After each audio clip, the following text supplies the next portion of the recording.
Run through a diag with me. We got ourselves a '08 Suburban with a coolant leak. It was bone dry. Came to us bone dry. First thing we're gonna do is fill it up with a bunch of water and see if we can find a leak. Any obvious leaks, Jamie? Nope, not that I see just yet.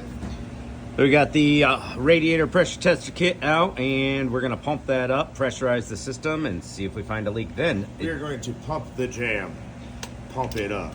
I'm assuming it must be only leaking when it's hot and pressurized, seeing how there's no leaks, because this thing had lost all its coolant.